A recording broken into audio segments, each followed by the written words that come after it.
विश्व भारती विश्वविद्यालय में जालंधर जी का अनुभव। हमने आज सुबह 7 बजे श्री रविंद्रनाथ टैगोर द्वारा स्थापित विश्वविद्यालय का दौरा किया। उपासना हाउस में सुबह 8 बजे एक ध्यान सत्र होने वाला था। उस दिन उपासना हाउस में भारी भीड़ के कारण अम्मा ने हमें बाहर एक विशाल पेड़ की छाया के नीचे ध्यान करने का निर्देश दिया।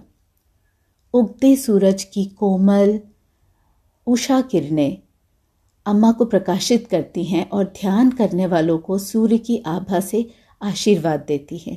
पेड़ के नीचे अम्मा के बैठने के लिए उपयुक्त और आरामदायक आसन था। अम्मा की उपस्थिति में हम सब ध्यान में डूब गए। मुझे ऐसा लगा कि अम्मा ध्यान के बाद पूरे स्थान को पवित्र करते हुए हर पेड़ों के बीच में चली गईं। उपासना हाउस उत्कृष्ट शिल्प कौशल का चमत्कार है।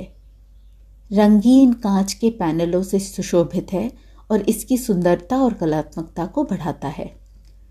ध्यान के बाद हम सभी नाश्ते के लिए रिजॉर्ट में वापस चले गए और बाद में फिर से विश्वविद्यालय का दौरा किया।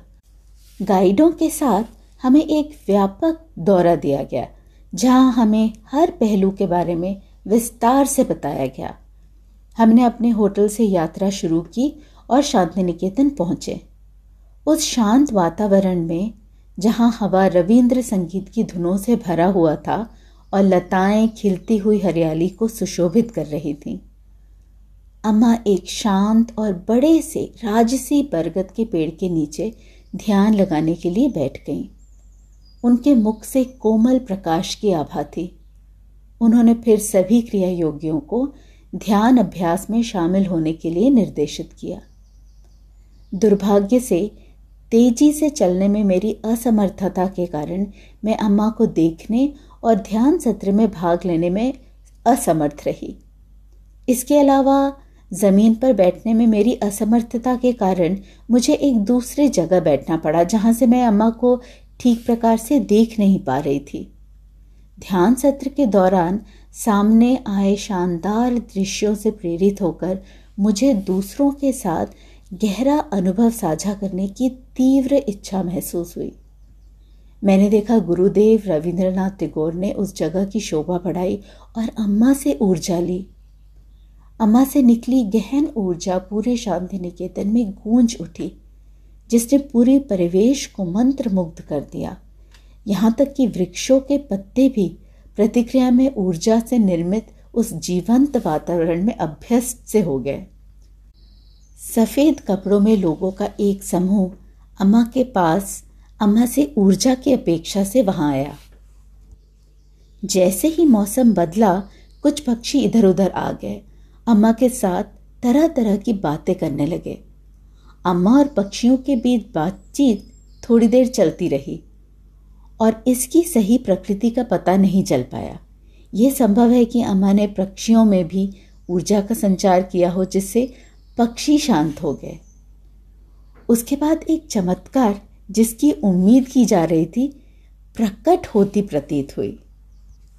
जैसे ही हम शांति निकेतन के विभिन्न क्षेत्रों में टहलने लगे, ऊर्जा से ओत प्रोत वे स्थान प्रकाश, उज्जवल और शांत महसूस होने लगे। हमारे गाइड ने गुरुदेव के जीवन में महत्वपूर्ण घटनाओं से हमें अवगत कराया। उस कमरे को दिखाया जहां उन्होंने अपनी प्रसिद्ध रचनाएं लिखी, वो स्थान जहां उन्होंने अपनी नोबेल पुरस्कार जीत की घोषणा करते हुए टेलीग्राम प्राप्त किया। हमने विभिन्न स्थापत्य शैली के साथ उनके द्वारा स्थापित शिक्षण संस्थानों को भी देखा। हमें नंदलाल बोस के चित्रों, राधा कृष्ण की लकड़ी की मूर्ति, महात्मा गांधी की अमूल्य मूर्ति सहित अन्य मूर्तियों की प्रशंसा करने का भी अवसर मिला। ऐसा प्रतीत हुआ कि वे सभी अमूल्य खजाने एक गहन आध्यात्मिक संपदा से आलोकित हो रहे थे। इस अनुभव के बाद मैं चाहती थी कि अगले कुछ घंटों में असाधारण ऊर्जा धीरे धीरे कम होने से पहले कुछ और लोग आएं और इस स्थान के स्पंदन का अनुभव करें। ऐसा प्रतीत होता था कि मिट्टी भी डांस हॉल की उपस्थिति में जवाब देगी, जहां श्री रविंद्रनाथ टैगोर ने भरतनाट्यम, कथक और इस जैसे विभिन्न नृत्य रूपों को बढ़ावा दिया, जिससे कलाओं के उत्कर्ष को बढ़ावा मिला। श्रुति और वंशी उस पवित्र स्थान पर कुछ देर ध्यान में लीन रहे। अम्मा द्वारा प्रदान की गई ऊर्जा उन सभी के लिए सुलभ प्रतीत होती थी जो ध्यान में लगे हुए थे। किसी भी स्थान पर जाना जहां अम्मा ने ध्यान किया हो और हमें कुछ घंटों के भीतर वहां ध्यान करने का अवसर मिले, तो वहां मौजूद उस अनूठी ऊर्जा से जुड़ने का एक असाधारण अवसर हो सकता है। ये आसपास के वातावरण को भरने वाली आध्यात्मिक ऊर्जा के साथ गहरा संबंध स्थापित करने का एक दुर्लभ और गहरा अनुभव प्रदान करता है।